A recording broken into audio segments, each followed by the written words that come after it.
Radio.no. It's the station.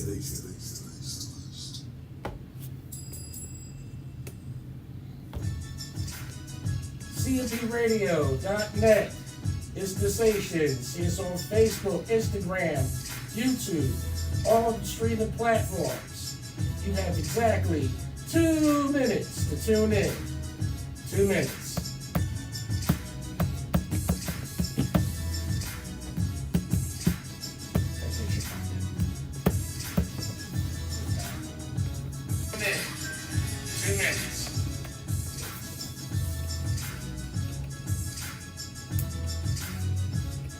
Got something with the exit quick tips or whatever. So we're gonna roll into it. I got you. All right.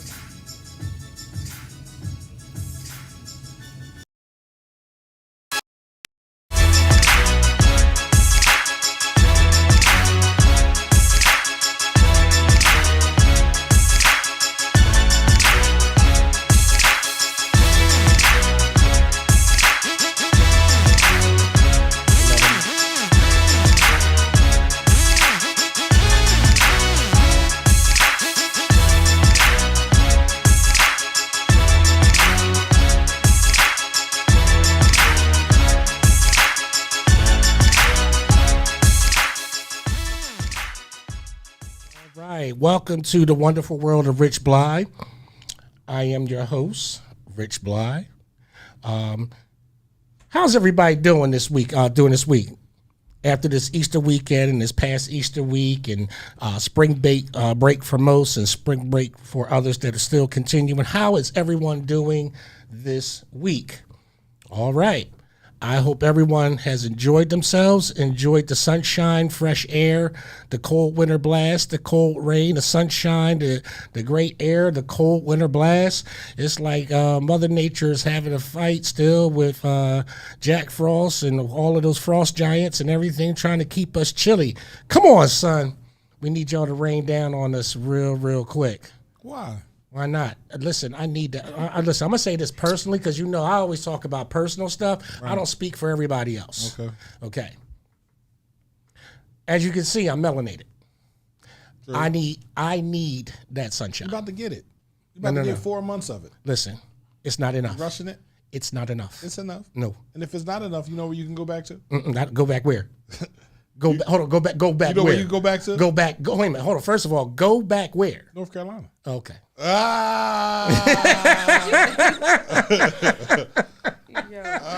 I'm already thinking. Yeah. Listen. Or Africa. Listen. All due respect to the motherland. Yes. Have you ever been there? No. All right, then. You can't say anything. Hold on. I'm going. I want to do a CMP incursion. All the CMP, podcast hosts. You feel me? I mean, I'm quite sure I would enjoy it as a tourist. Right. I'm not saying go back there and I don't want to be fighting off no gnats and flies. I'm quite sure that I would enjoy it as a tourist. Like I said, I've never knocked anything that I've never tried. Yeah, I'm American. You know what I mean? So I'm sorry. I am an American. So you can make sure that everybody gets that distinction because I'm not tripping, and that's the way that it is. Anyway, let me introduce my very lovely co-host, Miss SupaNova, a.k.a. Miss Michaela Allen, a.k.a. my granddaughter, one of them, also known as part of the tag team combo that we have as the children, the middle children power. Yes. Yeah, middle kids power. See, I'm a middle kid growing up. I have an older brother and I have a younger sister. So she has an older brother and a younger sister.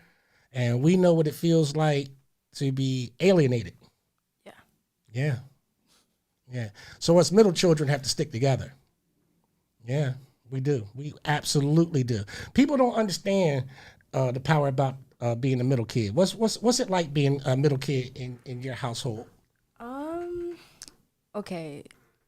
So, let's start off with chores. Okay. Chores. Let's get right to the problem. That's what I'm talking about. Let's get right to the problem. Because hold on, before we do that, all right, I just want to also say, because I also told a certain somebody that I was going to shout them out. All right. So Miss Tanisha, my wild child, Yep. who is the mother of this child, who doesn't seem like she's a friend of the radio station no more. She don't want to come on the show no more, nothing like that. Listen, I don't know, bro. I keep saying when you going to come back, you be asking and stuff like that. And I told her I was going to come on here and say that because, you've been asking, when she coming back and everything like that. And, so I went and got the improved version. I got the 5.0, okay? So I got the 5.0, and that's the way it go. What? Okay. What? That's the way it's. Listen, child. Listen. When in absence of leadership, lead. You hear me? Don't ask no questions. In absence of leadership, you lead. You're gonna learn some things about your grandfather today. See, this is the unbridled truth. This is the part of a lot of segments where this is totally open because this is also Men's Mental Health Mondays. Okay, this segment is dedicated because what I've been through lately with my trauma. It's been a family issue. Ain't been my granddaughter don't know. Don't talk to her about that. I've been talking to my granddaughter so that way you do not suffer the same fates. Understand? Yeah.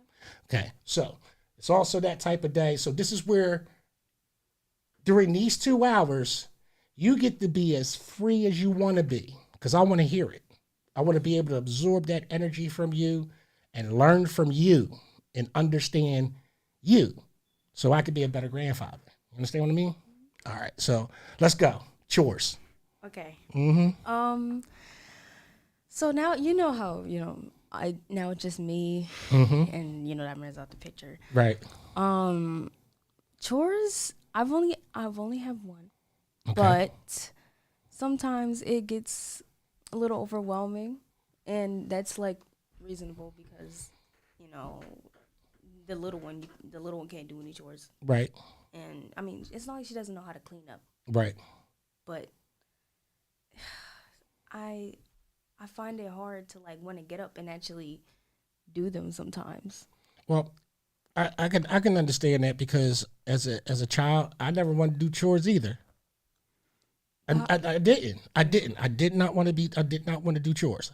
I didn't. But you know why I did my chores? You wanna know why? Mm-hmm. Okay.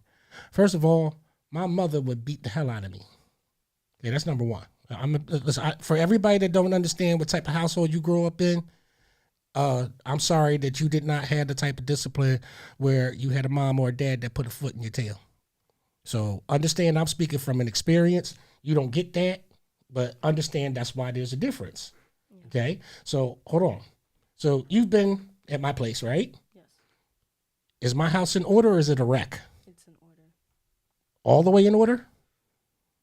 I'd say it is, yeah. Over 90%? Yeah. Would you say everything's in its place? Yep, everything's on the shelves, nothing on the floor. The couches are where they're supposed to be. The kitchen is in order. Everything. Okay, so Yeah. do you know where I learned that from? Parents. Doing my chores. It became habit. It became very habit forming. I'm very serious. By having a discipline and listening to my mother, having that discipline, that was the expectation. So we had daily chores, we had weekly chores, and we had special Saturday cleanings, okay? So this is at a time where children didn't have idle hands or iPad, okay? This is where, for the most part, before we had our epidemics and stuff like that, where every household, whether it doesn't matter if you're white, black, Hispanic, okay? Every household performed these tasks, okay? This is not a black thing. This is not a white thing. This is not a Republican or Democrat thing. Every household that had the same moral values about cleanliness performed this way. So let's start. You had daily. Daily's like washing dishes. Okay, everybody takes a turn washing dishes. In a big household like mine, with the way that I grew up, it was 7 of us, so everybody had a week. So one week it'd be my big brother, and then the next week it'd be mine, and the week after that it'd be my sister. And when we say wash the dishes, you washed everybody's dishes, including the person that cooked. So since it was 7 of us, we doubled up. So one would wash, the other would dry. Okay?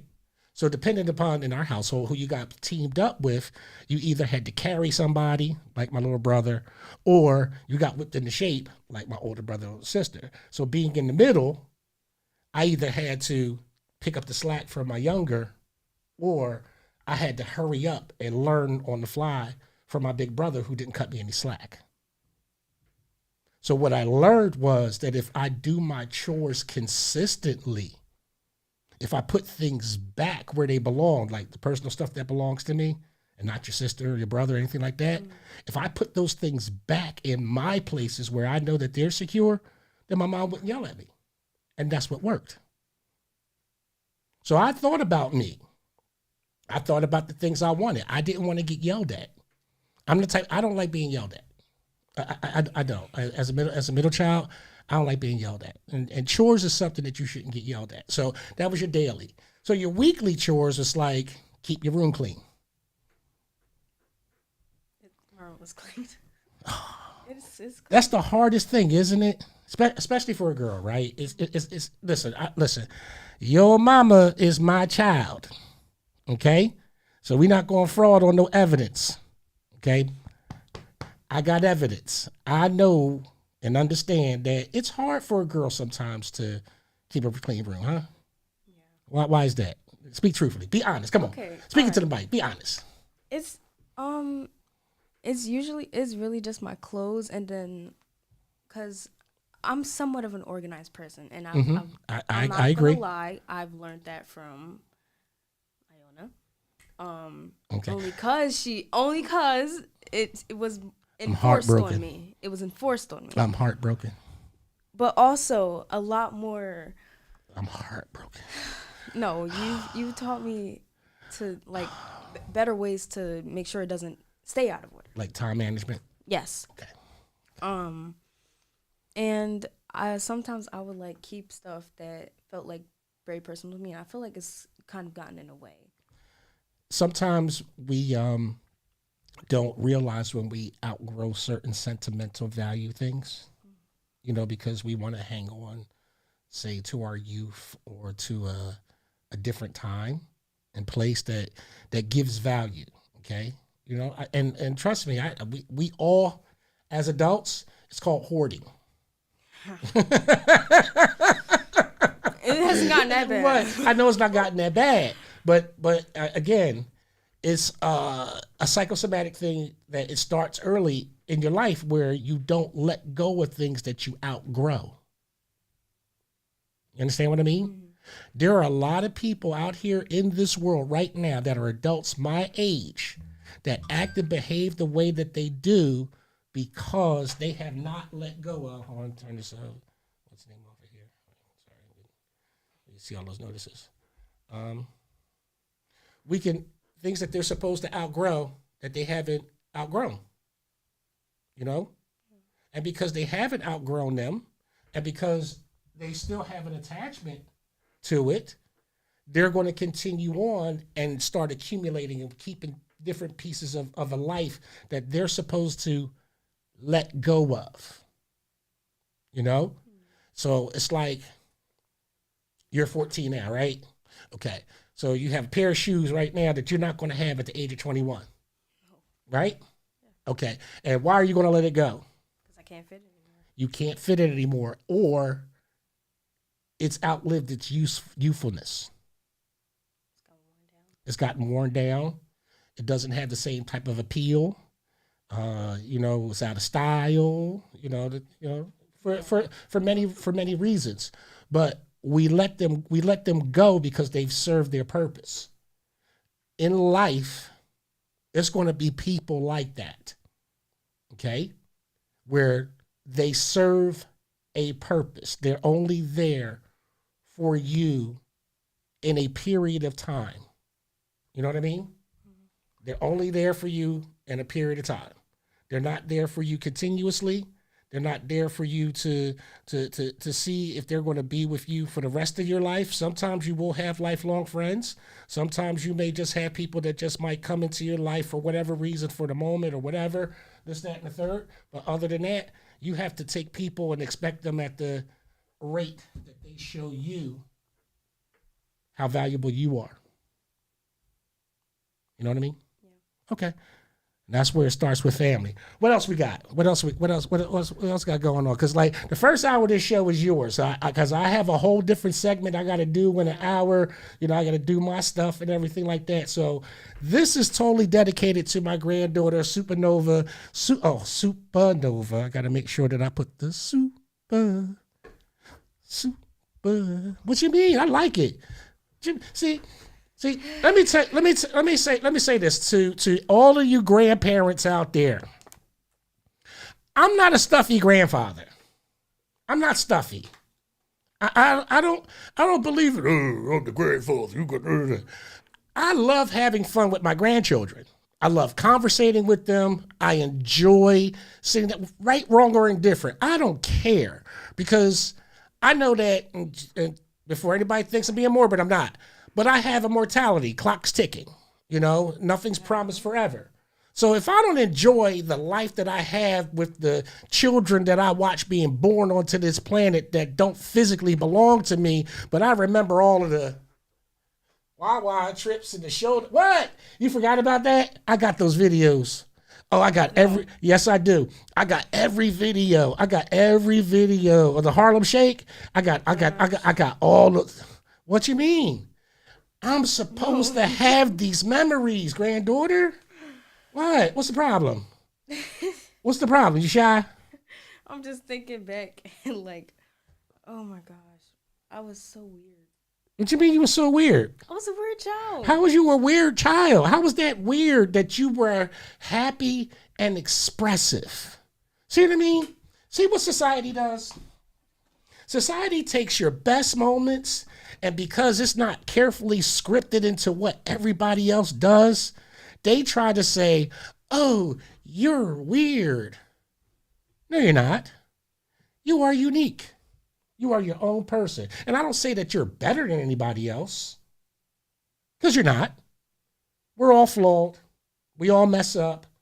We all lie. We all do something. We all have our isms, okay? Nobody's perfect. Nobody, not even your pop-pop, okay? Not at all. But the things that we do that make us happy are the memories that we have, and that is a happy memory for me. So for me, it's not weird. We were all in there doing it. Do you understand that there's people who remember you from 5 years ago, from the dances and stuff that you have done, that remember your personality and stuff like that? You know why I have you on the show?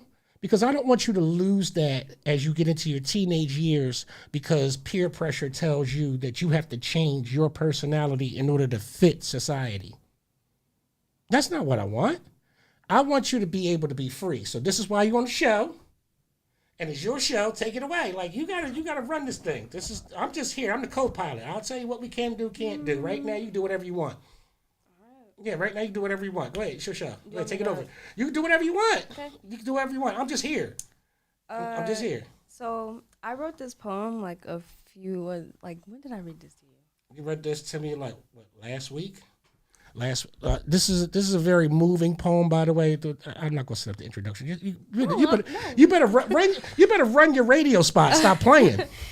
Run your spot. Let's go. So honestly, I don't. Okay, I'm gonna just read it, and I'll probably try to sum up what my thoughts were going through it. So what's the name of this poem? I haven't thought of that yet.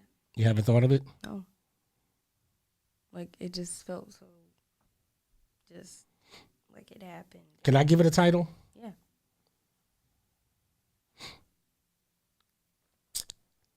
Something with the word storm.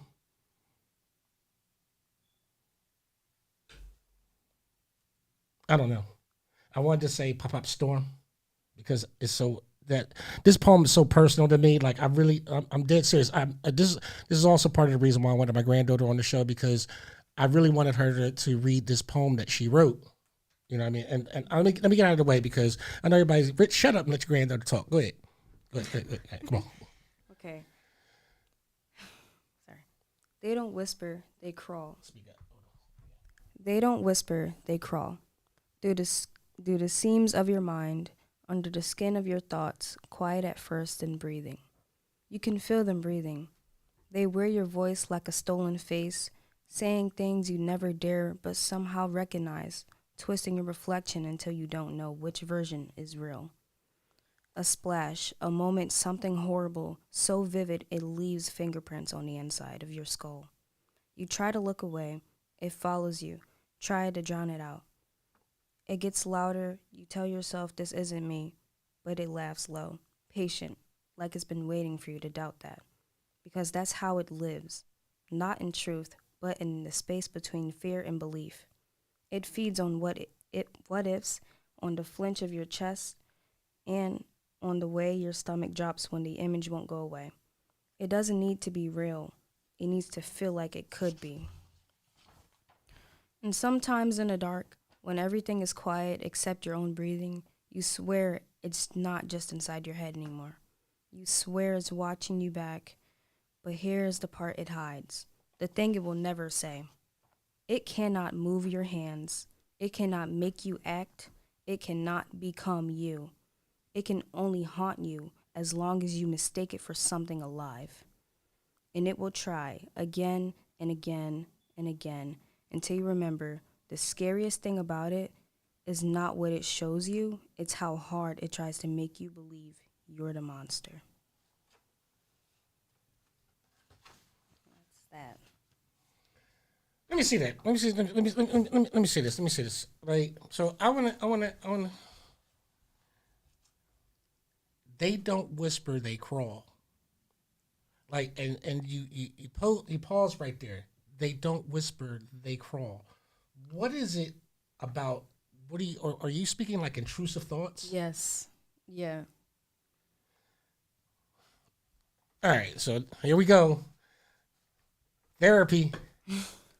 Listen, welcome to Men's Mental Health Monday, where we talk about it. You wrote it. I'm gonna say this, granddaughter. I'm gonna tell you. When you read this to me last week, right? And when you say they don't whisper, they crawl. In my therapy and the things on my road to recovery, that's exactly the way that these feelings feel. Like it sneaks up on me. You know what I'm saying? Like it literally does. And I don't expect it. Like I try to accommodate for it. Like how I tell you every morning, I get up and I have my, session to make sure that I reboot my mind the right way, which is important for me. But that's exactly, that first sentence is what made me wake up and listen to your poem, because that's exactly the way that this depression, the compounded grief, the post-traumatic stress. But the post-traumatic stress is different. Post-traumatic stress is someone else against, but the grief part of it is that when I think I have control over it, it creeps. So through the seams of your mind, under the skin of your thoughts, under the skin of your thoughts, like I see. I want you to understand that you know that I'm a master of words, and I love the way that certain things are said, especially with prose, with the way that your content is. Skin of your thoughts. That's like the slimmest of things that can pierce anything. Whether it's like taking a razor blade to silk.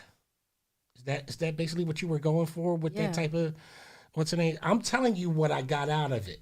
That's what I felt. And I want you to understand that, like, this is very important for me. Like, I really want to share this with you. I told you I do everything in public with my people, and I let folks know that through my therapy, through my journey to have a balance, because I will never be well again. Okay? And people have to understand that. I will never be well again.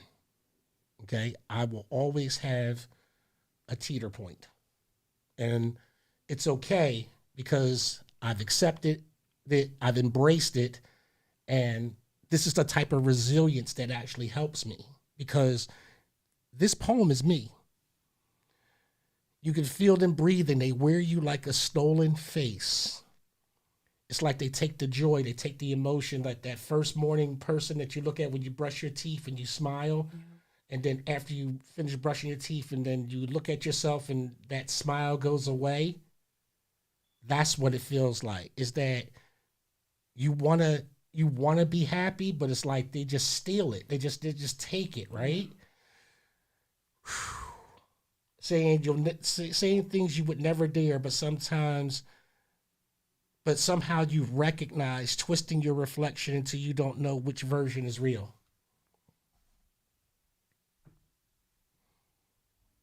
In this world, we have to wear a lot of faces. What about you? Like when you go to school with your friends and stuff like that. What do you think about that? So let's start off like first when I wake up, the first thing I'm like, my mind is just, okay, you need to do this. Like it's a routine. You need to get up, make sure you're together, brush your teeth, wash your face, get ready Right. to go into this space where you don't really know anyone like that. Right. And they don't know you. So I find it hard to like be myself. And when I'm in that kind of space, I'm like, do I want to be myself really? Like, because not everyone likes the way you are. Not everyone likes your true self.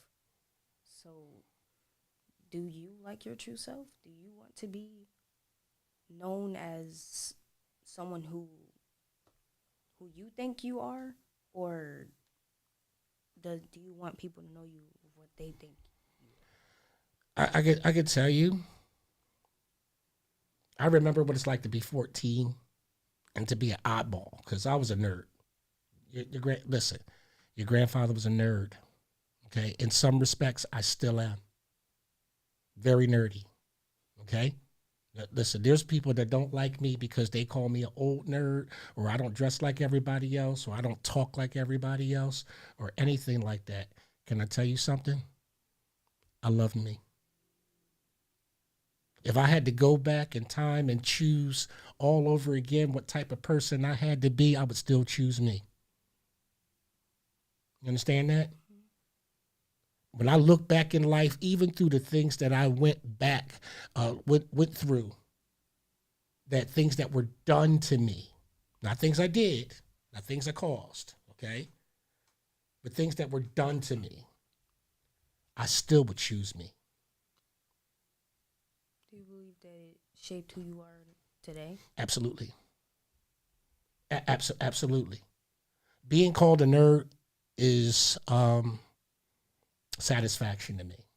I'm glad people think I'm a nerd. I really do. I'm happy about that. That shows that I have intelligence. How can you get mad at being called a nerd? Let me tell you something. When these folks need to graduate a class, when these folks need a paper written, who they gonna call? The nerd. Okay, the nerd. When they need a problem fixed and they can't fix the problem, who do they call? The nerd. The nerd. Someone who does nothing but think. Someone who understands probability. Someone who understands how to achieve an objective by looking at the situation, purely by looking at it and seeing what the problem is, and then working to endeavor to make sure that the problem is fixed to everyone's satisfaction. People hate that. Don't know why, but they absolutely hate it. They think we have this huge ego. No. The satisfaction is feeling proud of helping somebody. That's what that is. Talking about how you use your intelligence to help somebody is very rewarding, and you should feel that way. Okay? Don't let anybody diminish your spirit of intelligence. That's the problem now. They want all of our 14-year-old girls out there shaking their butt, They want all of our 14-year-old girls out there to be talking about stupid stuff, Real Housewives, baddies, all this other type stuff. Like I did, it's the dumbest show ever. But you have a lot of grown women watching that show and behaving that way, okay? But have the nerve to tell young ladies like yourself growing up, oh, you got to stay in a child's place. You got to mind this. You got to be this. You be this. And you see the behaviors, right? We see them. We see them. We don't participate. Case in point today when we were coming into Chester, right? Yep. Case in point. See, when I have these conversations with you, sometimes you think, Pop, I'm just talking, right? No. You sure? Yeah, I take women. You started believing me. Be honest.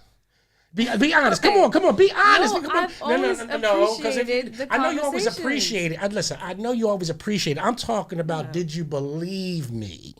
Yes. You sure? I have no choice but to. Yeah, you do. You got a choice. You got to say, go ahead, old head for all that stuff. You don't know what you're talking about. No, because I'll see later on in the future that you were right, and by that time, if I don't see sooner, you're already be gone. You know why I tell you the things I tell you? I don't want to be right.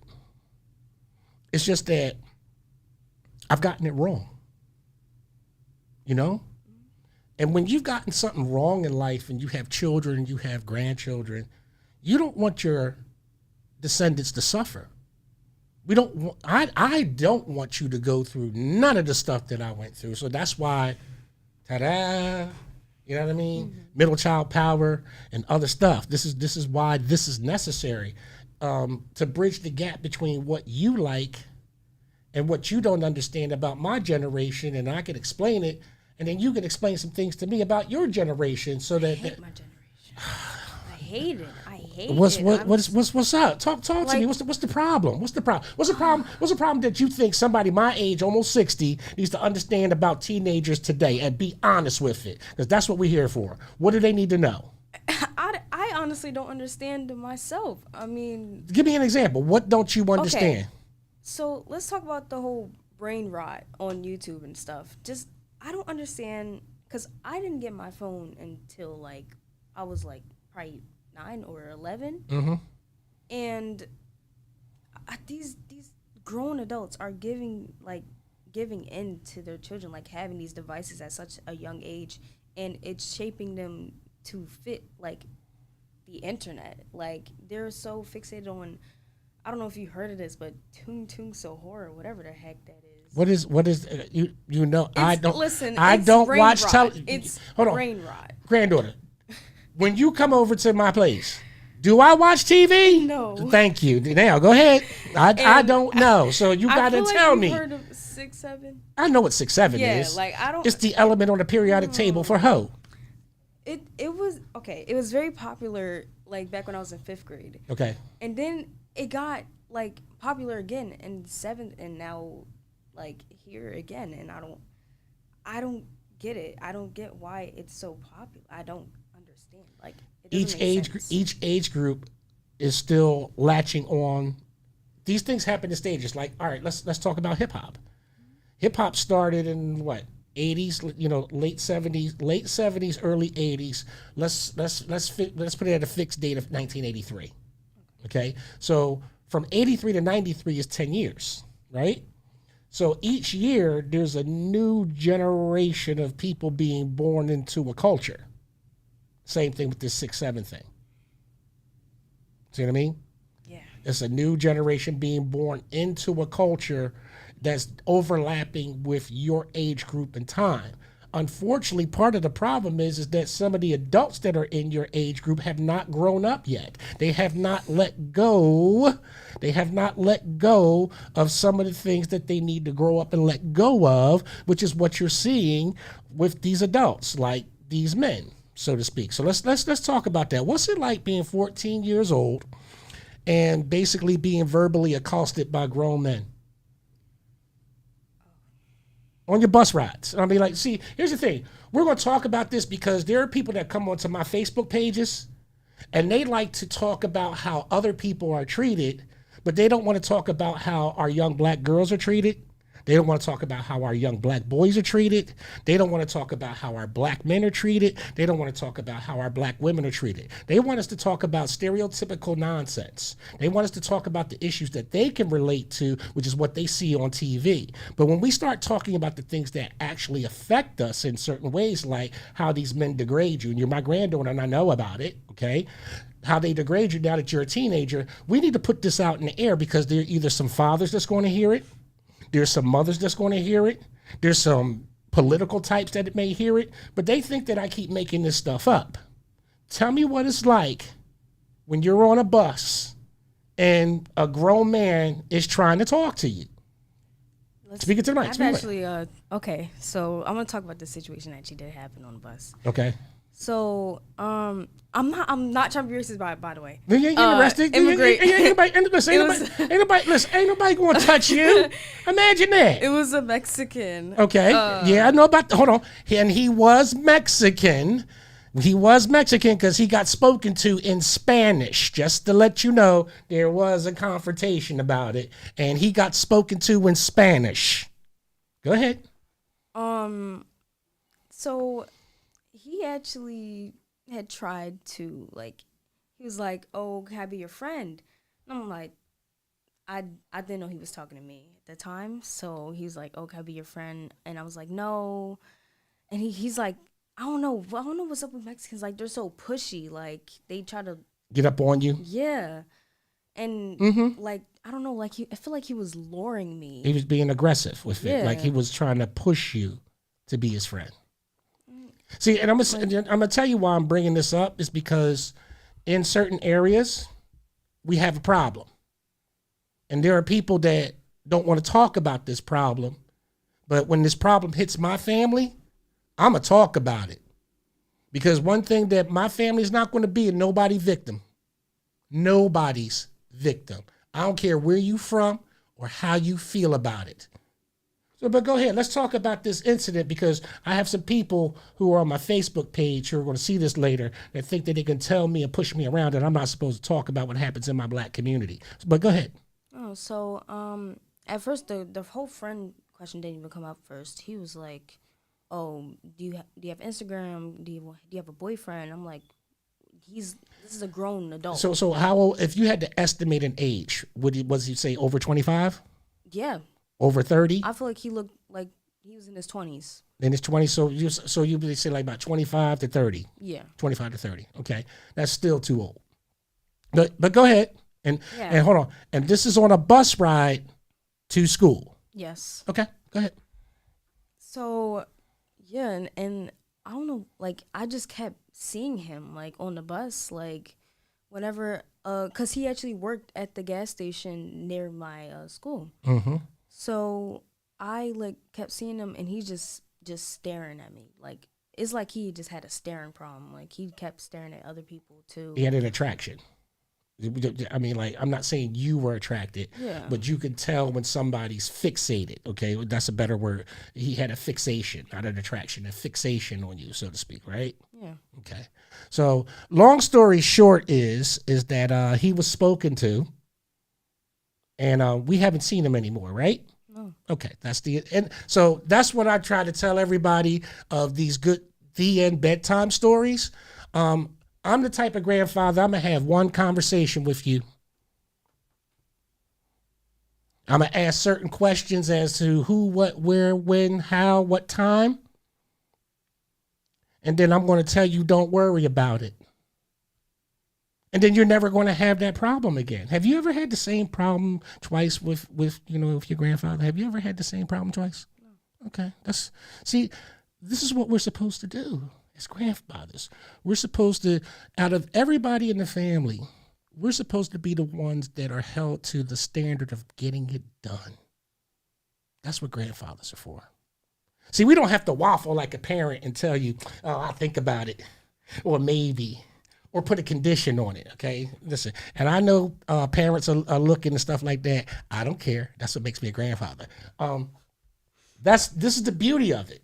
Is that there's no condition to it except that it's unconditional love. And I want you to know that in public, that it's unconditional love that grandparents have for their grandchildren because our kids got on our nerves. Don't worry, we love them. You know I love them. You know I love you. Listen, you know I love your mama, but she got on my nerves. She knows it. I love her to pieces, but she got on my nerves. You haven't gotten on my nerves yet. Seriously? You haven't gotten on my nerves yet.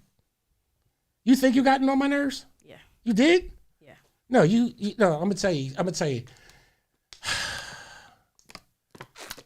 Your situation irritated me. It was more irritating than getting on my nerves. When I say you get on my nerves, is that I've never beaten my kids. Okay, I don't believe in none of that. So I can't beat you either. But I wanted to strangle your mom. She gave me a run for the money. Yes, she did. Yeah. She got it's wild child for a reason. Okay, you really think you got the tame version. You should be blessed. You should thank God every day. You should. I do. Yeah, you should. I'm serious. With your mom, you should. Because I know what she's capable of. She got that strength. Did you see the other day when she picked up the tent rigging by herself? All that metal. Yeah. Your mom, she can pick up a body and body slam it. Trust me. Oh yeah, she can. Oh, listen. This is why I want you to understand how valuable you are, middle child. I got to give you the pros. I got to give you the cons. I got to give you the similarities. I got to give you the appreciations, because these are this time. Let me tell you, my great-grandfather, okay? My great-grandfather on my mother's side was John Wesley Brown. And John Wesley Brown passed away at the age of 99, okay? He had several children, but my grandmother, Nicey Lee Dent, didn't pass away until recently at the age of 96, 97. Okay? So in our bloodline, we are extremely long-lived based upon our generations. Okay?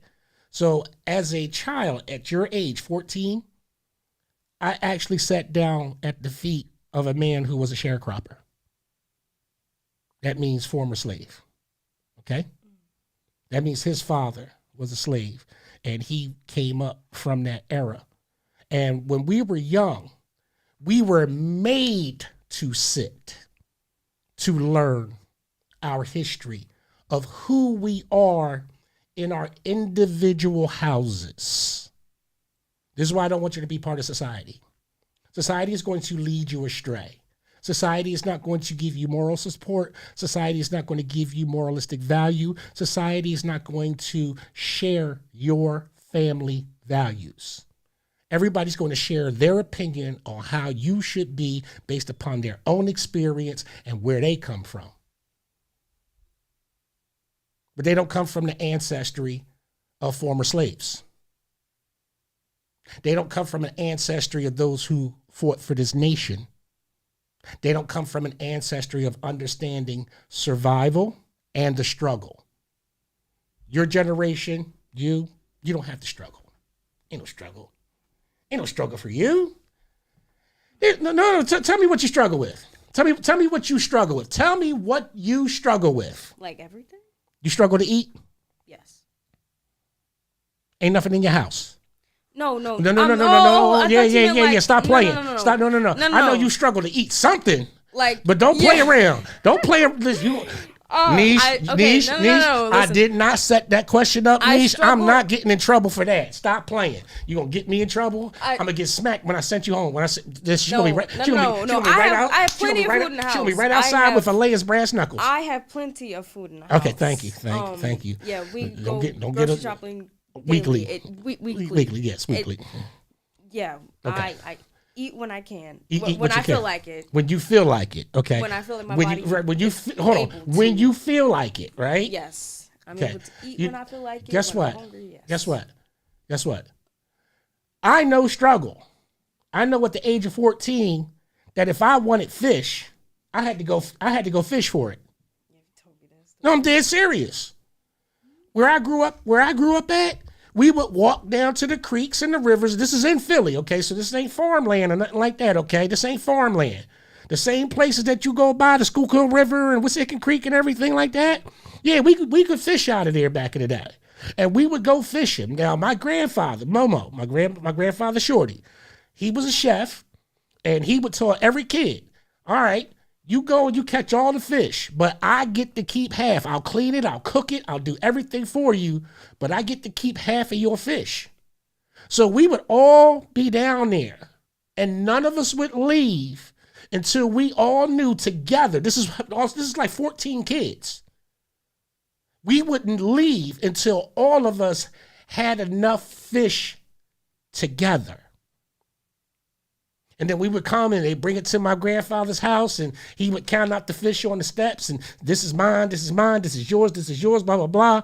And then he would go in and he would clean all of the fish. And the ones he give everybody, he cook individually and send them out, stuff like that or whatever. And then the rest of the fish you put in the deep freeze. Because you know why? Because during the winter, he would cook all that fish that everybody had during the summer, and he would give it out to the kids in the wintertime. He didn't keep it for himself. He kept it so that way everybody wouldn't eat it all at once, because he knew that later on somebody would have a craving for fish. And he always had it for the community. That's having foresight. And this is what I learned from my grandfather. Always having the ability to provide. And this is where we come in, like when we have social gatherings and everything, and Pop is always on the spot. Yeah. Pop always on the spot, right? Right? Yeah. I learned that from someone. I learned that from someone who came from struggle. And then I incorporated that method and looked at it and said, okay, I can make the struggle better. So that way, when our next generation comes up, your mom struggled a little bit, not as much, but yes, she struggled a little bit. You don't. You don't. You don't have to worry about where your next meal is coming from. I was a kid growing up. We had to stand in line for cheese. Raise your A, Albert. Cheese. Government cheese. There are people my age on my book. Y'all know if you almost 60, if you in that 55 and up group, will tell you about standing in line for powdered milk, eggs, government cheese, raisins, oatmeal. This is what your government had going on for us. Okay? What? With wood. Everybody wants you to be politically involved. Let's talk about struggle. Because in struggle, there's no politics when you poor. There's no red and blue when you ain't eating. When your best friend John Viev, when his father is an architect and he loses his job, and before he has to move away, his mom has to come to food pantries, and he's Scandinavian and we eating the same sugar sandwiches like everybody else. Oh yeah, sugar sandwiches, sugar sandwich, bread. That's it. You heard what I said. Some people just have sugar and bread. That's struggle. Or bread and butter sandwiches. Bread, butter, dinner, good night. Glass of water. These things are true. So when someone that is older than you and they're trying to give you the benefit of saying that you're not really struggling, we understand it's peer pressure. We understand the social media concept of pressure. We understand the outsider pressure with these newly arrived predators and some that are still here with us, for a while. We understand all these dynamics. But what people are not getting is that they're trying to equate their lives to a struggle that has never touched them. You have access to tablets and phones and everything like that. We had to walk to libraries. Okay? We had to absolutely use the Dewey Decimal System to look up books and then go get the book and then read the book and then look through all the references and find out who wrote this and then go tie that up. Now you 6 or 7 books in deep trying to find the answer to one question. And now at the pop of your finger, you can get an answer to anything. Yeah, you can. So there's a difference. Now, understand, because like I said, shouldn't be a struggle now, should it? The way that you exit generational curses is that you remove the excuses of the past. We cannot allow you to follow down the same failed roads. There's a lot of people that want to escort you down failed roads. That's why your grandfather still exists, to make sure nobody leads you in the wrong direction for what you want, not what they want. I'm good for going up to schools and telling teachers, administrators, or whatever. I don't care about the rest of the students in here. I care about one person. It's Michaela Allen. That's all I care about. No, that's all I'm supposed to. I'm not supposed to worry about somebody else's kid. I'm supposed to worry about the one that I'm responsible for. Now, in that responsibility is making sure that you're doing the right thing with society and being a responsible person. That's the extension. It's me to you and you to the rest of society. Because if you're doing what you're supposed to do, I don't need to get involved. Feel what I'm saying? I don't want to get involved with today's parents. Okay? So you got to understand, Pop. I don't want to get involved with today's parents. I don't want to talk to today's parents. I don't want to deal with today's parents. I don't want to deal with it. I already see what it is. I don't have time to argue with women who don't have a passport. Okay? All right. So, what else we got? What else we got? Okay, let's talk about what everybody hates to talk about when it comes to kids. This is what I want to talk to you about. The word honor. Honor. What does honor look like for you? Do you know what honor is? Just for better understanding, can you explain it? No, what do you think it is? Listen, you can't be wrong. You're giving your answer. What do you think honor is? Honoring someone or something who has made an impact on your life. Probably. You think it's a certain level of respect that's given to somebody else? Yes. That's pretty much what it is. Honor is a certain level of respect that you give to someone who is deserving of it. Okay? Honor is remembering the contribution of a person who has added value to your life indirectly and or directly. Okay? So when we talk about honor, and we all notice that a lot of people don't want to hear that word in certain communities. The word honor. Like in the military community. Honor is a key word. It's a certain respect for one another. It's knowing that the person that's your battle buddy has your six. It's knowing that the person next to you is not going to let you down. It's knowing that when you put on a uniform, that when you took that oath, that there's a respect for the words, not just saying it to get a paycheck. Honor is doing something for the glorification of a group or a situation to ensure that the memory of it is always memorable and one worthy to be remembered. So when you have something that's honorable, like a celebration or something like that, that's what you're doing. But what I want to talk about is honor to your parents. Okay. Okay? Yep. You got a mother and father? Yes. I got a mother and father too. You know why I'm almost 60? You want to know why I'm almost 60? Besides having a good diet, besides not being in situations that have almost cost me my life in my old age, is that there's because you know I'm a Christian. Okay, you know I believe in God. You know Christ has been in my life. He's my Savior, and that I'm filled with the Holy Ghost. Okay? So by the way, I'm gonna tell you, I've always been a Christian. Nobody had to lead me to Christ. I started going to Sunday school, and I started reading the Bible, and I started talking to people, and I made my own decision. I was baptized. I made my own decision. Nobody had to tell me about what I believe in. Okay? I don't need pastor nobody. No disrespect to Pastor Nobody. I don't. I know and understand and reread God's words and his purpose, and I do my best to walk by those things. I fail. I have opinions. I do certain things that are messed up from time to time. I'm human. But for the most part, honor. Let's see. Let's go with Leviticus 19:3. Okay? So in the book of Leviticus, and these are the books of Moses, this is the book of law, pretty much. Leviticus, the law. Okay?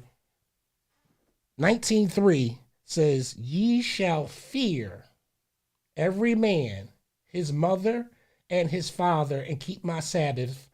I am the Lord your God. Now, sometimes in the Bible and Old Testament, they put things like Yoda, backwards, forwards, backwards, or whatever, so people get mixed up. So basically, what I'm just going to interpret is like this.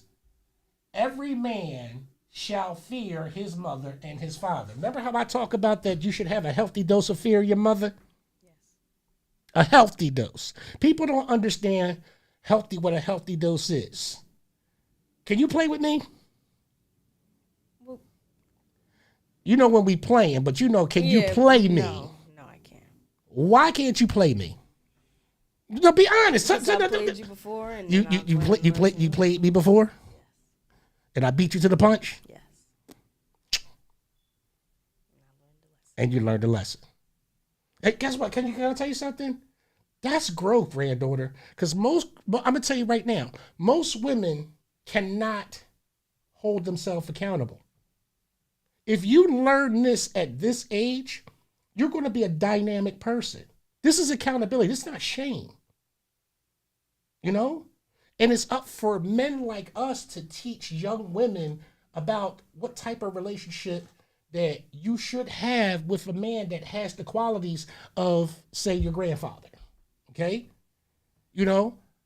Trust me, whoever tries to come into your life, good luck. Better have your stuff together. You better not lie. Don't think you're going to get over. That's all I'm going to say. Listen, it's called a warning. In the state of Pennsylvania, you're supposed to warn people first. So that way, when they find out, they can't be mad. You warned them. I told you what I'm going to do. And everybody knows whatever I say, I'm going to do. Okay? That's just the person I am. So, but that honor, that healthy fear is that this is what most kids your age don't have. They don't fear nobody. That's why there's no accountability. That's why there's no honor. Because you're not afraid of consequences.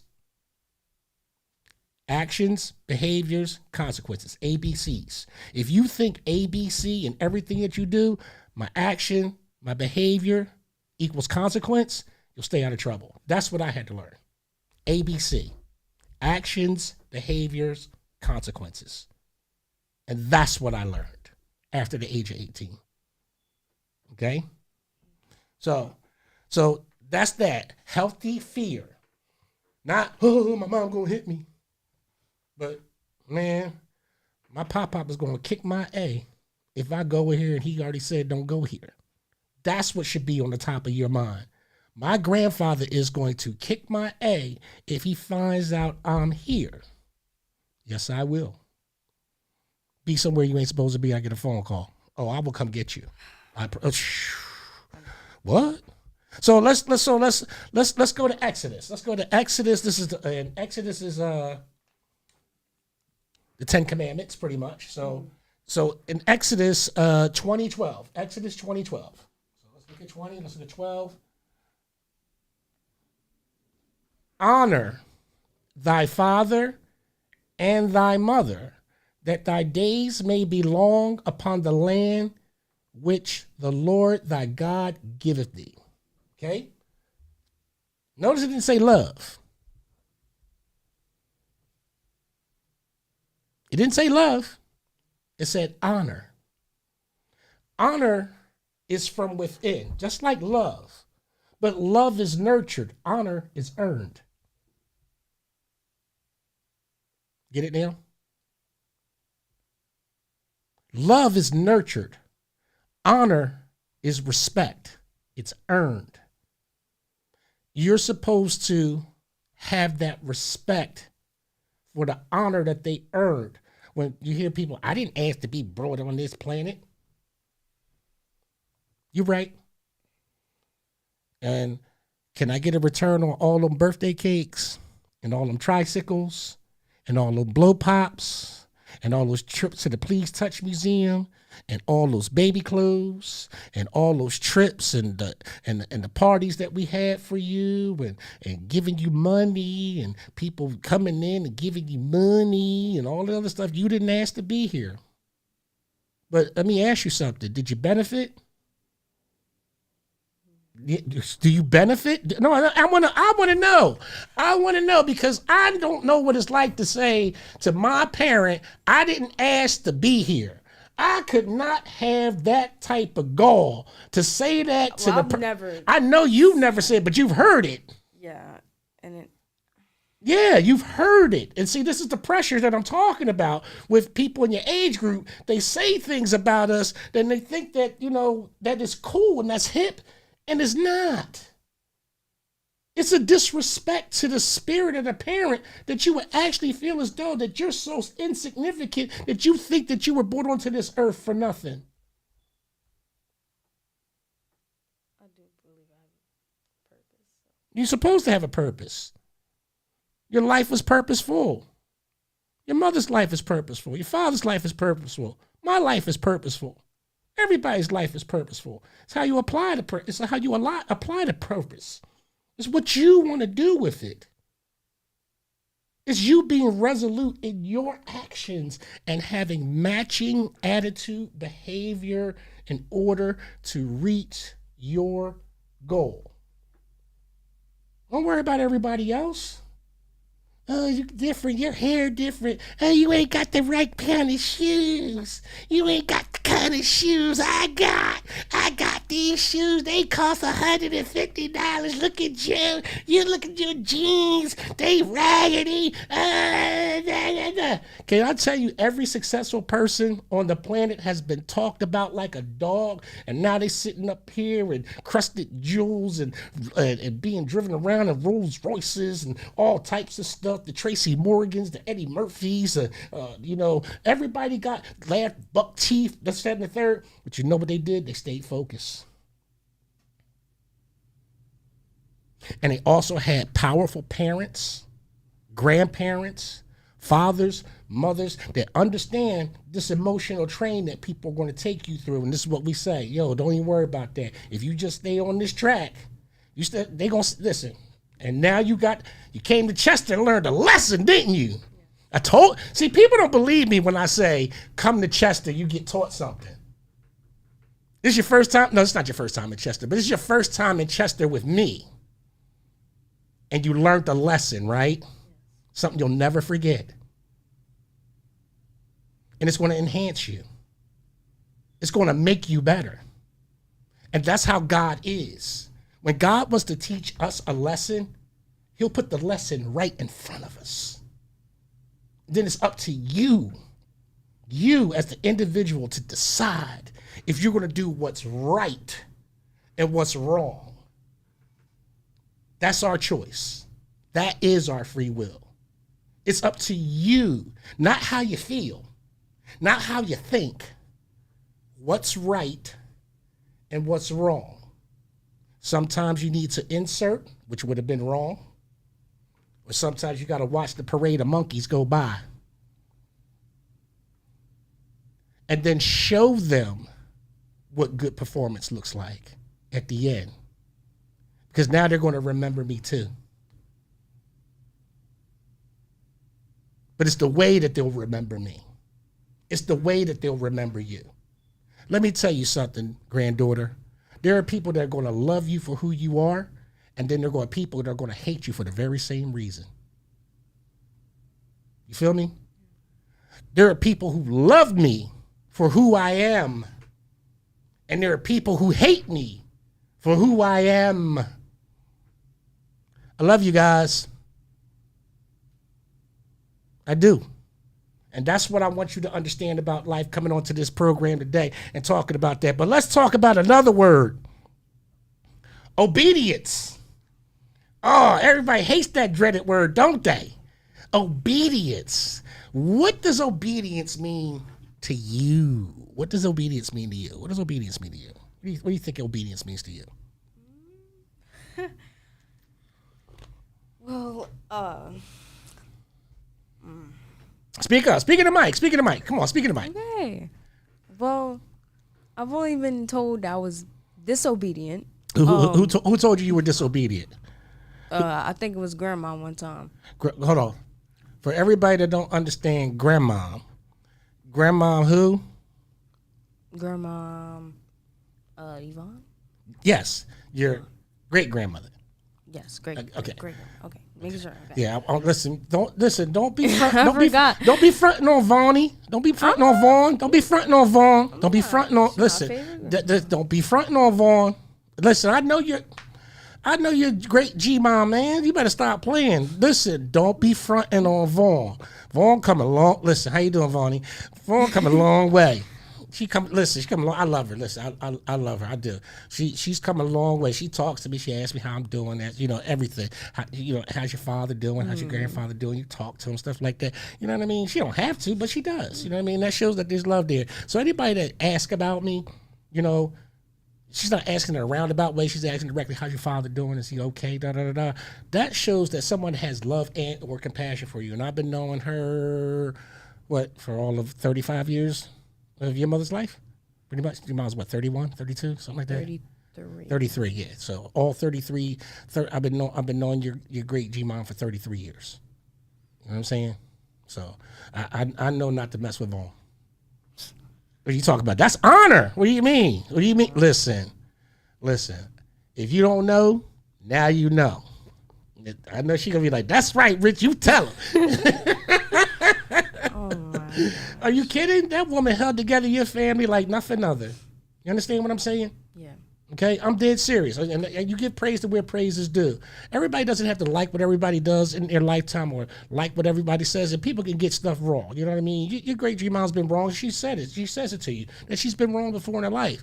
But one thing that I know is the older that we get, when we start accepting accountability for who we are and changing our postures and behaviors about other people, we tend to realize that we probably were hard on somebody at a point in time in their life. And when we have an opportunity to redeem ourselves, we have that opportunity while we're living, So we may not get everything right. You might do something wrong that might hurt your mom's feelings, but as long as you're living, there's always opportunities for you to come back.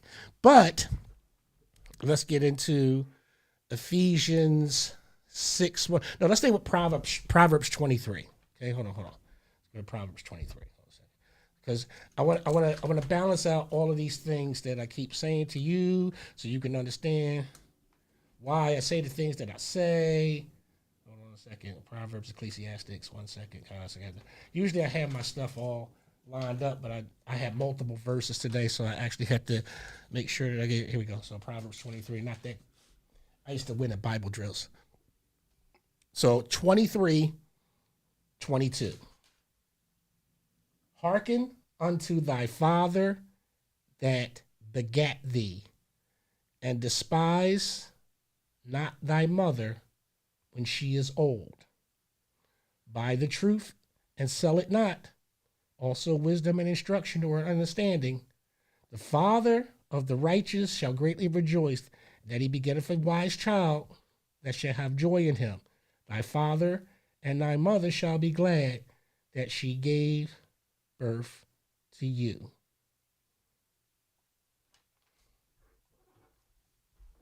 For children, there are promises for you guys. Okay? So I know a lot of people want to scare you with scripture, like, oh, you go listen to your parents, you go to hell. No. No. Listening to your parents that are teaching you the right of way helps you to avoid certain pitfalls and traps that are set up. Society wants to invade that, okay? Anybody that's not part of your strong family dynamic wants to break that apart. And they're going to try. They're going to come for your womanhood.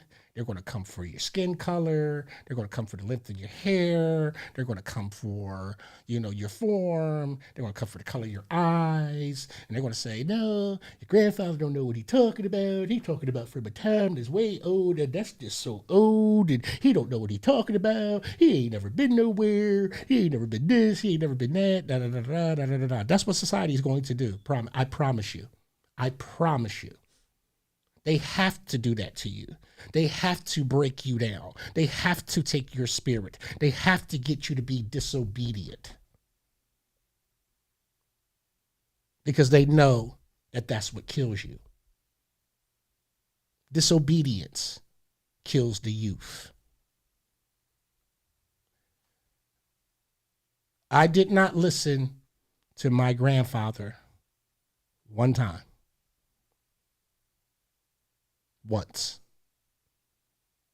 And it cost me. You understand that?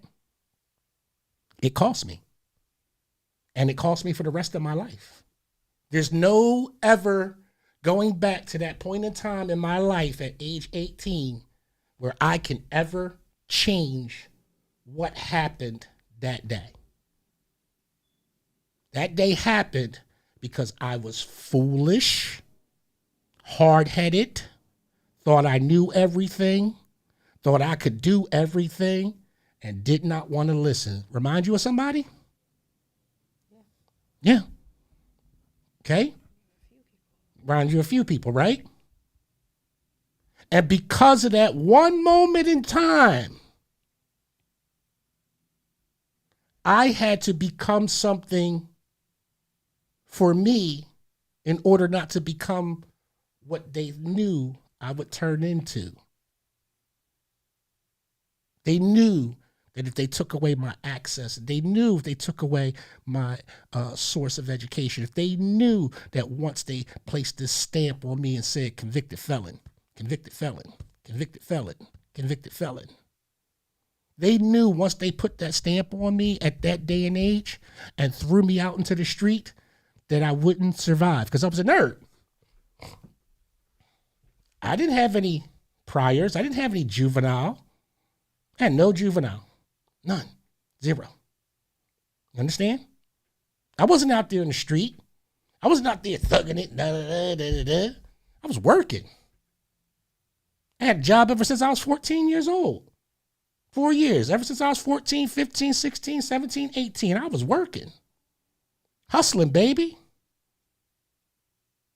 And I don't mean selling drugs. I was on my way. I was ready for my life. But I happened to be with the wrong person at the wrong time, in the wrong place. And because I didn't listen to my grandfather, I caught the whole charge. I bit that joint. Bit it. And it was a sugar honey iced tea sandwich too. There's nothing I could do about it. Nothing I could do about it. I had one, people say, oh, you could have did something about that. No, not when the judge is going, okay, check this out. You could either do this 3 to 5 in prison, state, do the state time, and take this felony, or you could take this 2 years probation with this $210 restitution and take this felony. That was the choice I had. Door number 1 or door number 2. Either way, I was getting that F. You understand? That's the way it works. Not now. Now they got accelerated programs and stuff like that. If blah, blah, blah. But why do you need that type of temptation to know that if you get in trouble one time, that there's a bailout program for you? You're still going to be in the system. Why try that? That's the point of obedience of what we're trying to say. Obedience isn't for like women with husbands and stuff like that. That's a bond that a man and a wife has as far as listening to her husband. Obedience between grown people is not necessary. Obedience is from the children to the parent only. Because if you have a wise parent, if you have a wise father, grandfather, if you have a wise mother, you have a wise great grandmother, and they tell you things, they're speaking from an experience that we've seen happen more than once to more than multiple people. I've traveled this globe. So for people to tell me, you don't know, yeah, you're right. Yeah, you're right. See, I don't tell people about their experiences. I don't tell people that they're right and wrong. I don't do that because you know why?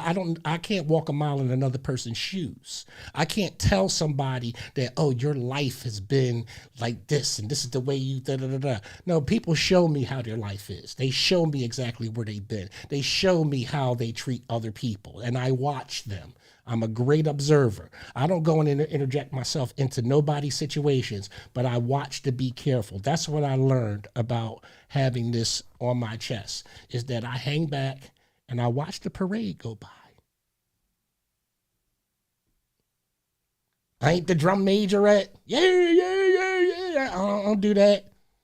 I ain't bringing up the rear. I'm not a performer. Let that parade go by, granddaughter. Let that parade go by. Yay, clap for it. Hey, that's entertaining. People are very entertaining. You should see how they come on my social media page. They want to tell me about me. You ain't this, that. I can't believe he said something like this, that. Man, you don't know me. Sir, you don't know me. Just like I don't know what you've been through, and I'm quite sure you've been through stuff and a healthy respect to what you've been through. But to belittle somebody's effort because you don't like it, that's what society will do to you. And society will get you to compromise your value based upon being disobedient. That's how trouble starts. Trust me. In Asian families, the kids aren't disobedient. They know mom and dad going to tax them. In Hispanic families, them children are disobedient. They know mom and dad going to tax them. Greek families, especially Italian families, Polish families, their parents are going to tax them. Okay? Don't let nobody tell you, oh, my parent never did. Yeah, all right. Like, I never beat you, but I might have popped you. Okay?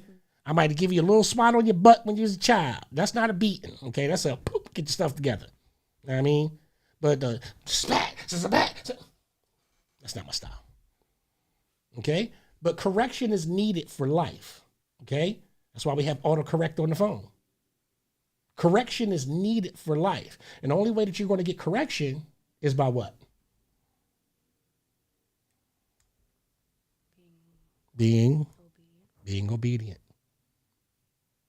See how there's a method to this when it gets explained to you? That's the problem. You know what the problem is? You got too many of these grandparents up here trying to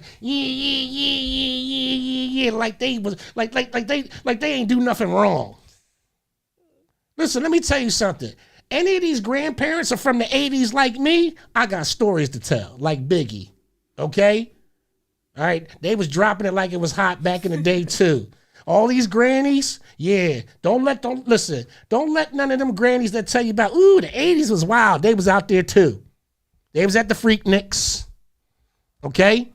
They was at the Palladium and all this other type stuff. They was in the club. Don't you, listen, anybody that's a goody two-shoes has a little smelly shoe somewhere. You understand what I'm saying? Okay? Anybody that's a goody two-shoes has a smelly shoe somewhere. That joint might be buried, but it's there. Don't let nobody that grew up in the 80s say that they was straight arrow. Nobody. I'm telling you. Everybody got a smelly shoe. Everybody has a smelly shoe. Everybody has a smelly shoe. Okay? Stop that playing. So, you know what obedience is also for? Let's go to Ephesians 6:1. Okay? Get to Ephesians.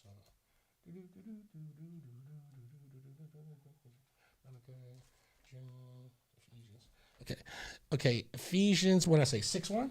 Look at that. Right there. Children, obey your parents in the Lord, for this is right. Honor thy father and thy mother. Hold on, wait a minute. That's back in the Old Testament too, right? So it's back right here in the New Testament. So you got the Old Testament, you got the New Testament. Honor thy father and thy mother, which is the first commandment with promise, that it may be well with thee, and thou mayest live long on this earth. And fathers, do not provoke your children to wrath, but bring them up in the nurture and admonition of the Lord. You know what that means? That means I don't need to yell at you. If you're listening to me, if you're trying to understand how life can help you, this is why we have to have conversations. Back during my time when I could sit down with my grandparents, I sat down with my grandparents just like this. No TV, no microphones, no none of this stuff like that. And I go, grandfather, tell me a story, da, da, da, da, da. And they would tell me whatever I needed to know. They would tell me. There was no subject that couldn't be talked about. And that's the relationship I want to have, not only with all of my grandchildren, but specifically you.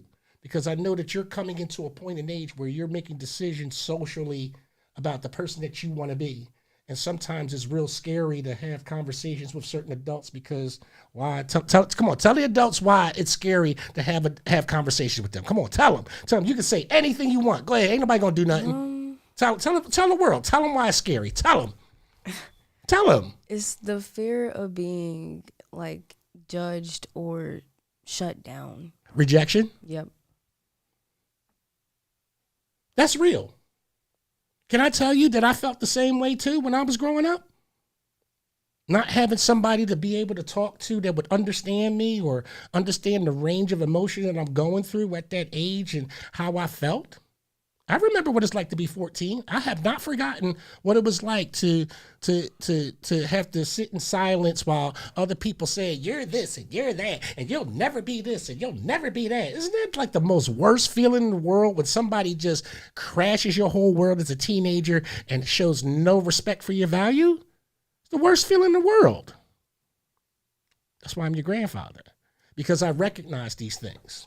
And how I'm recognizing these things is through the trauma that I've gone through to make sure that not only do I make myself a better person, but I make myself a better father, that I make myself a better grandfather, that I make myself a better me in the process. You know, like I said, I'm still got that little teeter of balance, but every time that I come up to that surface, it's for me to be better. And this is why conversations like this have to happen. How do you feel being on the station with me today? How do you feel? You didn't say too much. You know what I mean? Cleansed. You feel cleansed. Yeah. Was this as hard as you thought it was going to be? No. I told you, it's very laid back. It's just two people having a conversation about life, talking about specific titles and subjects and just being honest. It's a little overwhelming at first because you're like 2 hours. Can you believe that you can actually talk for 2 hours? Wait till the next time you come in here. You're just going to be the one doing all the talking, right? I'll try. You'll try. I mean, I have to bring up topics. I don't know. What's the topics? Come on. You got time. Know. You don't know? Yeah. All right, so I have topics in here for days, okay? Okay. Hold on a second. Let me get my stuff up here. Okay? I got topics for days. Okay? Topics for days. Just like you do your poem. Write a topic down. Call me. I'll sit down. My tablet. All right. We're going to do a topic. We're going to do a show. But you got to be the lead. You know why you got to be the lead? No. Do you know why you have to be the lead? Okay. You have to get the experience and the confidence to be able to publicly speak. This is public speaking 101. There's nobody in front of me, but I know to be presentable. I know to have a good attitude and a great voice and show passion and show that I'm into the topics that I'm talking about. This is an introduction to public speaking. A lot of our Black children don't have this ability. And it's going to hurt them in the long run. Say like when you see NBA players when they're given post-game commentary and stuff like that, the reason why they don't understand the dynamics of public speaking It's because they haven't been taught that until they get to the NBA where somebody has to teach them. The reason why you can't win contests, oratorical contests, is because no one has put you in front of a mic and said, read your poetry or write a poem about something so that you can, get some money. Because I got scholarships where all you got to do is stand in front of a mic and speak about a topic, and you could possibly win a scholarship.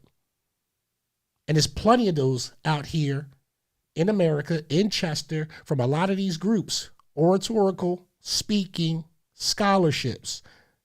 And our people, our children, don't possess the finesse to be able to speak into a mic unless it's a rap. You understand what I'm saying?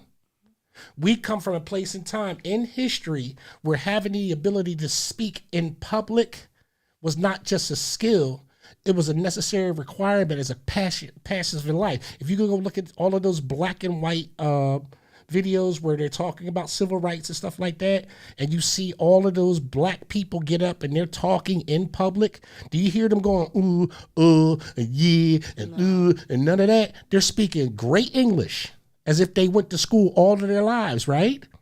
We prepared ourselves that way. Your generation is the only generation going backwards.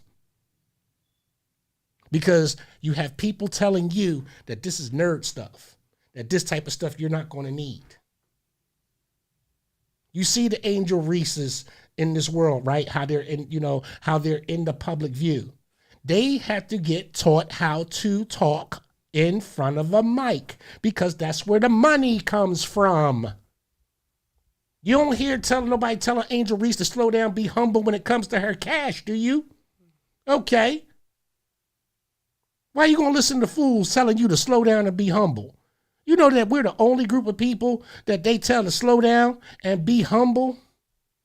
After 400 some odd years of suppressing the hell out of us, they're telling you to slow down and be humble. Don't you ever slow down for nobody. And you only humble yourself before God. Nowhere does it say you're supposed to humble yourself to any man or any woman. Now you have a respect for them, okay? You have respect for your fellow human being. You do have respect. I've taught you respect. I've shown you what respect is. But that humble, that bow down, let me tell you something. These public officials, they ain't God. And I ain't talking about the president. I'm talking about the mayor. I'm talking about council. I'm talking about a committee person. I'm talking about ward leader. I'm talking about governor. I'm talking about state rep. I'm talking about state senator. They are people who have and hold a position. And when they get done with that position, they go back to being the same people. Putting one leg in a pant leg at a time. Drinking the same beers that they was drinking before they got that title. Except maybe a little bit richer, maybe a little bit fatter. But don't you ever think you're supposed to bow down to somebody who you gave a vote to. How dumb is that? That person needed you to sit in the seat, but then they gonna make you bow your head when they walk by. What? And you got a lot of these creeps that are in, councils, and you got a lot of these people. That's what they want you to do. See, when you turn 18, watch how they treat you. Oh, you're going to vote. Oh, you're going to vote for the first time. Oh, we need you. Oh, womanhood, sisterhood. Oh, you need to know that you're a black woman. And and they're going to try to gas you and get you to forget that you already come from a family of circumstances that you grew up with and can relate to. But they want to change your mind because they want something from you. They ain't offer you nothing. These people that keep telling you to do certain things that are different from the family value, what are they giving you? See, that's what you got to look at. You have to look at yourself as a corporation. Are you getting a return on your investment? What are you getting out of this? That's what I want you to understand about yourself growing up. What are you getting out of it? Don't let anybody change you from that, because that's the way America works. They want something from you. They're always going to want something from you. You make sure that what they ask for, that you get compensated for it. They don't want volunteers no more. Make them pay. They don't want volunteers no more. They don't want the spirit of volunteerism. They don't. They want everybody to be paid for it. So guess what? Get that education. Make sure you get paid. I'm telling you how it is because the world has changed. The dynamics has changed. The overall business structure has changed. The stock market definitely has changed. Okay? Because if I do watch TV, I'm watching how the money moves internationally. Okay, that's how you make your bread, by the way. Okay, international money. Don't let these fools talk to you about what goes on here in America. Okay, the true key to any success is see what goes on in other countries. Okay, I'll teach you the rest. Afterwards, I'm gonna tell them trade secrets because Pop is retired. Okay, shh, I'll tell you. All right. So before we end. There's a couple housekeeping things I want to do, and I just want to thank my SupaNova for coming in and blessing us with one of her poems. She'll be back pretty soon, and she'll be definitely a welcome sight more than the Wild Child. All right, there's a couple housekeeping things I need to take care of at the end of this, but again, I want to tell you about a... I guess we have to talk about the date. There's a date that's out of sync here. But anyway, I want to talk to you about the Black GAL Dance Exchange. That is the Global Afro Line.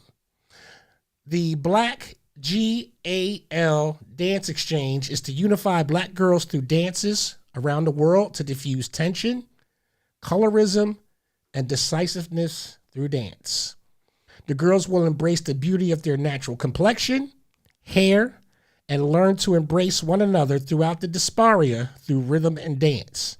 Through this club, the young women will learn about unity, sisterhood, modest dress, and self-empowerment of being a Black girl. Oh, you're going to love this.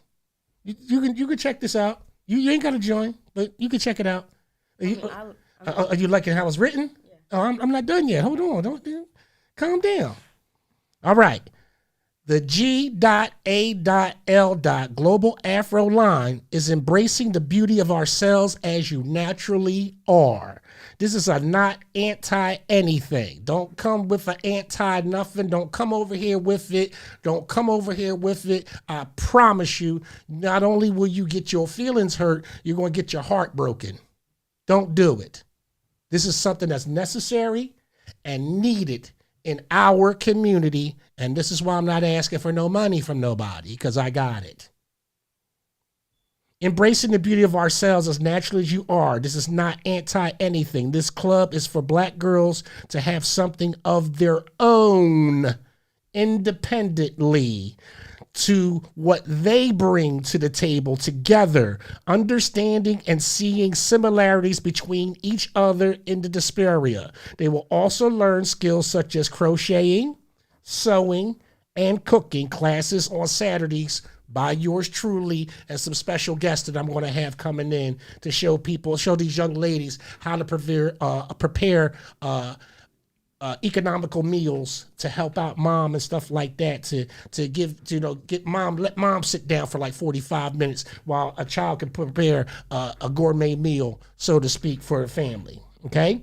Health benefits of dancing, such as improving cardiovascular endurance, mobility, flexibility, while boosting cognitive function, memory, and mood.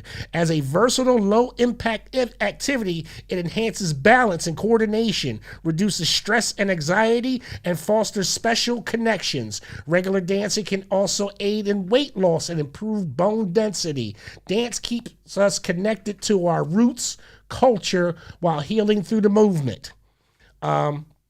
This is going to be at the Upper Darby American Legion Post 214 at 6914 Chestnut Street in Upper Darby Township.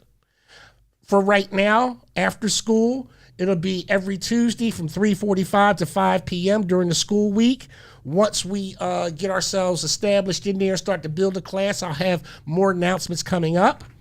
Our location has security, HD cameras, and parents are more than welcome to stay on the premises with your child. We welcome all parents as well. There's going to be an open house, I believe, at April 31st. Let me make sure I get that date right. Hold on a second.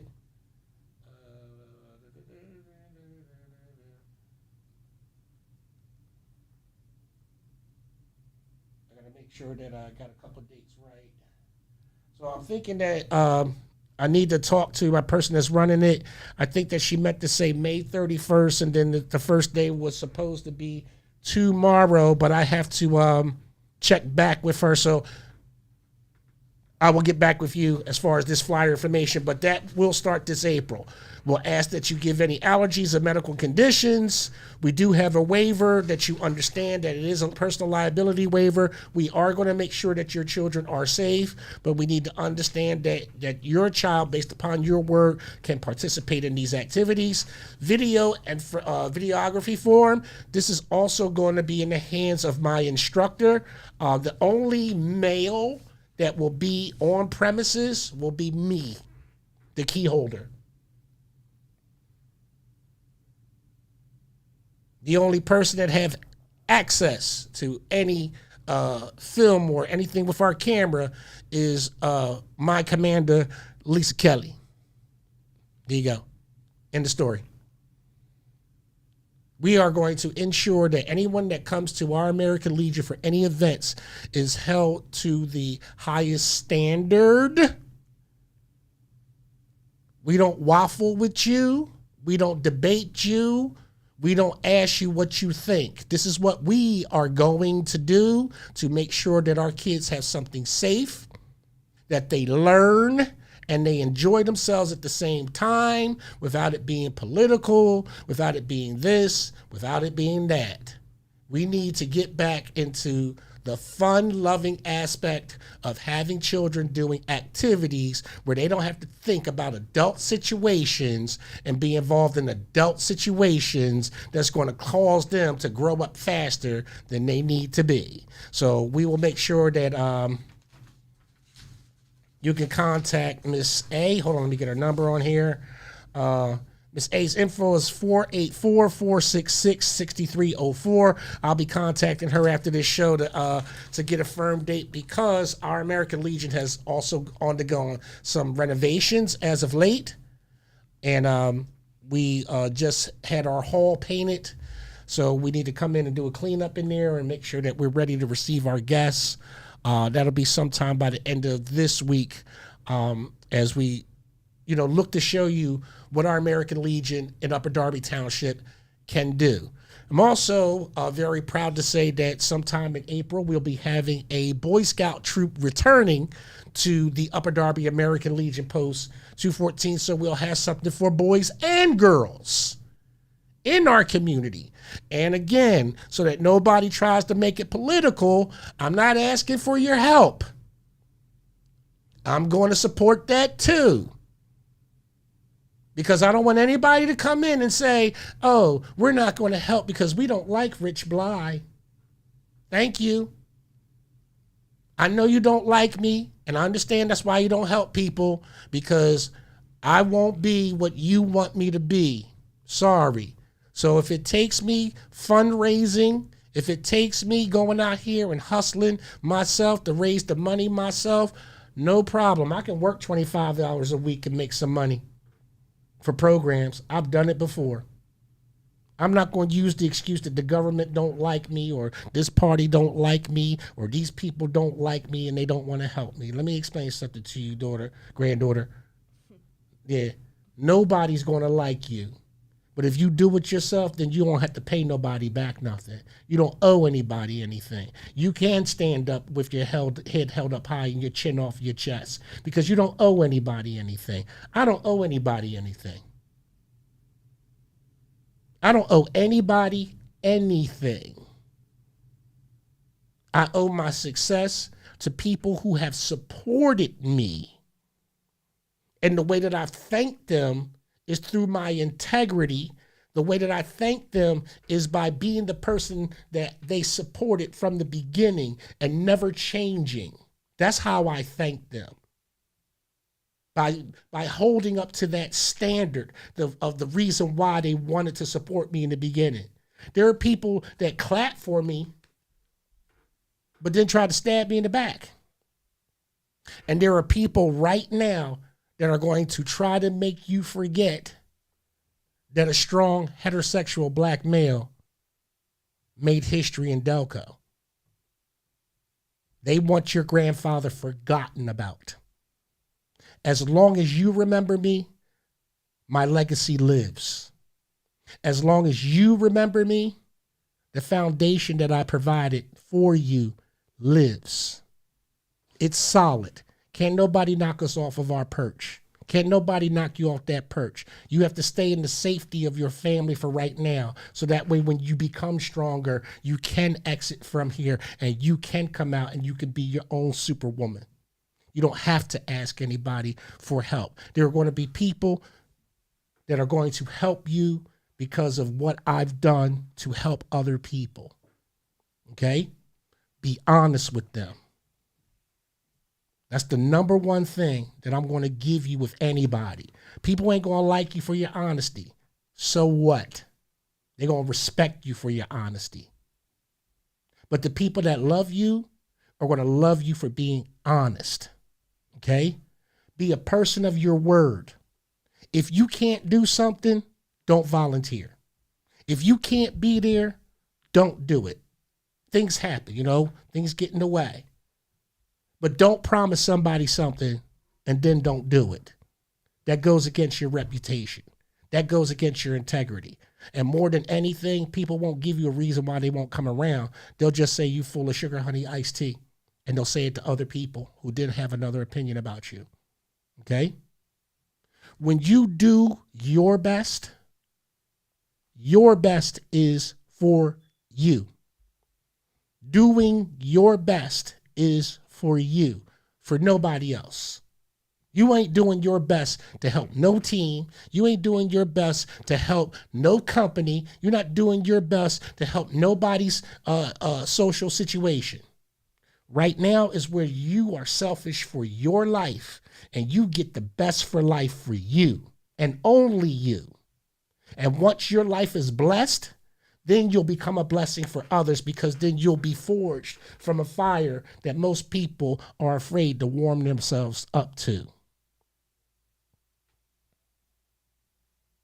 You're going to be a dynamic person. There are certain recipes that I'm still going to teach you.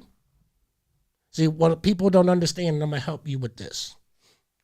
There are folks who have taken the same test that I've taken.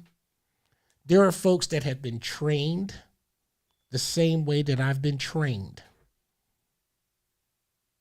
I know when I see it. I know how certain people have been trained. I know the thought process from that training. It's very easy for me to see. There are a lot of people that cannot disguise themselves the way that they think they can disguise themselves with the majority of people. That's what makes me different. I have a discerning of spirits. I can look into people's eyes and tell when they're lying to me. I can read people's body expressions and say, this is what's about to happen next. I'm very good at anticipating issues and coming up with solutions faster because I'm more aware. These are not trade secrets. These are simple things where if you acquire a skill and you hone that skill, it becomes a part of your life and it helps you benefit. You ever see Pop on a bus? You ever see me riding a bus? No? In your whole life, you never see me riding a bus, right? No. The moderate successes that I have is to make sure my mother had to ride a bus. You understand? We didn't have a car. We took the bus. My generation, I picked up my mother in a car to make sure she didn't have to ride a bus. I taught your mother how to drive so she can have a car so she don't have to ride the bus. Unfortunately, right now, you got to ride the bus because you're a teenager, but by the time you turn 18, you should not only know how to drive, you should also have your car. Even if it's a, Fred Flintstone mobile, even if you got to get out and pedal it, you still should have some ownership by that time because now you see how the line of success is. There is no excuse when you have a foundation. There is no excuse for mediocrity. Because if you're mediocre, that means you following everybody else that's trending. And they some mediocre people. They got nothing going on with their life. But you looked at your great-grandfather, my father, right? Was he successful? Your grandfather successful? What you going to do? Follow suit or listen to other people? There's a saying out there, and I'm gonna end it with this, and I'm going to tell you the truth. If your grandfather was a carpenter and your father was a carpenter, 9 times out of 10, that would make you what? A carpenter. So if your grandfather's a fool and your father's a fool, what would that make you? A fool.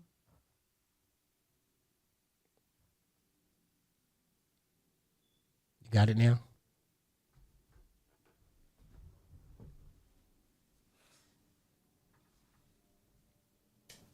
Okay. You can always come to your grandfather. Okay? This is all public. Okay? But this is the way that things should be. People should see how these things are. It's real easy to talk to the kids if you listen. Instead of preaching. Hey, you don't. These are just examples. I'm not the answer man for people. You know what I'm saying? But I know what it feels like in my trauma not to have anymore and how I took things for granted after losing my sons. You saw me change from pop, don't listen, to pop, hear everything, right? That's why I'm honest with you. That's why I'm honest to the whole world. That's why I show this now, because I know what it feels like to not be listened to. I know what it feels like to carry weights and feel as though that people don't love you. I know what that feels like. So we get this all out in the open. Don't forget, America 250, where you live. They don't talk about it much, but there's portals for you to get to. Go to America 250, try to make some money this winter. But again, like I said, we're about to get out in the wind. I got to get the kid ready for school. This has been The Wonderful World of Rich Blye on cmpradio.net with my super guest extraordinaire, SupaNova, and that beautiful poem that I feel as though that she wrote for me. She's saying that she doesn't have a title for it. I've already said the title is They Don't Whisper, They Crawl. That should be the title. What do you think? Sorry. The poet typically comes up with the title. So she has to think about that. Well, hurry up and give me something, because you got to get this thing published so I can, so I can make sure that this is the one. That's the one. I know you got a whole bunch in that book over there, but go ahead, end with that poem again, and folks, we'll see you next Monday. But hold on, we're gonna end with that poem again. Go ahead. They don't whisper, they crawl. Through the seams of your mind, under the skin of your thoughts, quiet at first, then breathing. You can feel them breathing. They wear your voice like a stolen face, saying things you never dare, but somehow recognize, twisting your reflection until you don't know which version is real. A splash, a moment, something horrible so vivid it leaves your fingerprints on the inside of your skull. You try to look away, it follows. You try to drown it out, it gets louder. You tell yourself this isn't me, but it laughs low. Patient, like it's been waiting for you to doubt that. Because that's how it lives. Not in truth, but in the space between fear and belief. It feeds on what ifs, on the flinch of your chest, on the way your stomach drops when the image won't go away. It doesn't need to be real. It needs to feel like it could be. And sometimes in the dark, when everything is quiet except your own breathing, You swear it's not just inside your head anymore. You swear it's watching you back. But here is the part it hides. The thing it will never say. It cannot move your hands. It cannot make you act. It cannot become you. It can only haunt you as long as you mistake it for something alive. And it will try again and again and again until you remember the scariest thing about it is not what it shows you. It's how hard it tries to make you believe you are the monster. See you guys on the flip side.